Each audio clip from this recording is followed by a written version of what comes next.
Pozdravljeni. Kariere duhovnikov na Slovenskem v zgodnjem novem veku so sintetično-analitični prikaz rezultatov 3 raziskav, posvečenih različnim vidikom kariernega napredovanja, delno pa tudi nazadovanja katoliških duhovnikov.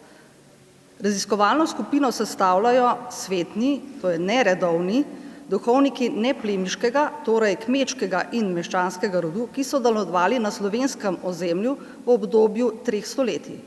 Od konca 15. stoletja približno do zadnje petine 18. stoletja.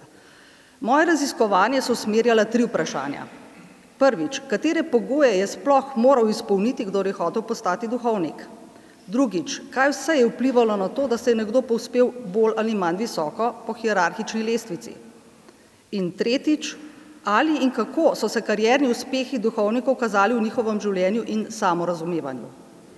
Vlogo kariernih dejavnikov od lokalnega okolja, sorodstvenih in interesnih mrež do osebnih sposobnosti in izobrazbe naj ilustriram z nekaj zgledi, najprej s primerom izvorno kmečke družine Tavčar z Goriškega krasa. Več duhovnikov iz te družine je namreč v drugi polovici 16. in prvi polovici 17. stoletja naredilo lepo kariero in to ne le na Goriškem, od koder so prihajali, ampak tudi na Kranjskem, Štajerskem in Koroškem. Organizacijsko in sicer očitno spretni, katolištvu predani Janez Tavčar je leta 1580 postal ljubljanski škof, 10 let pozneje pa je oglejskega patriarha prosil, da bi njegov nečak Matija kljub nezadostni starosti dobil župnijo Komen. Patriarhu je celo predlagal, da bi dohodke župnije patriarh namenil kar njemu, on pa bi jih del porabil za nečakovo šolanje. Najbrž se je to tudi zgodilo. Drugi primer. V cerkvi visoko cenjena nadarjenost za glasbo je v začetku 18. stoletja omogočila relativno uspešno kariero, denimo Mihaelu Omerzi iz Kamnika.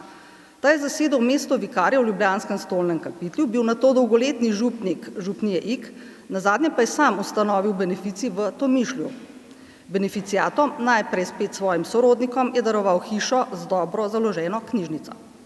V zvezi z izobrazbo, ta naj bi vse bolj bila tudi formalna, naj kot tretji primer omenim Jakoba Jožefa Jamnika. Doktor teologije Jamnik, doma iz Ruš, to je večji del obravnavane dobe delovala ugledna latinska šola, se je leta 1726 povzpel na položaj župnika v Celju in arhidiakona za Savinjsko dolino.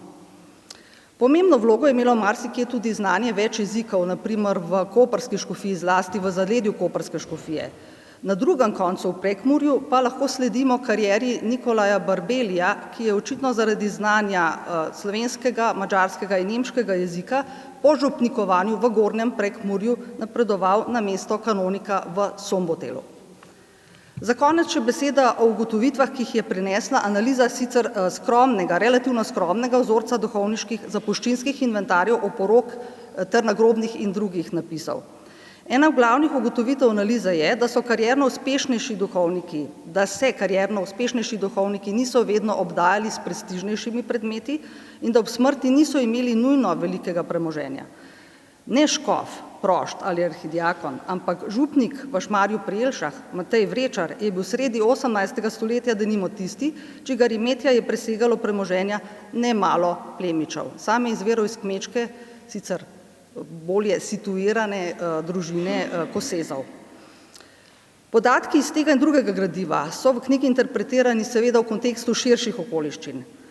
Tako, na primer, preprostega nagrobnega napisa župnika pri Svetem Martinu na Pohorju iz leta 1777 ne moremo interpretirati le kot izraz njegove preprostosti, temveč tudi kot izraz duha že pobaročnega časa.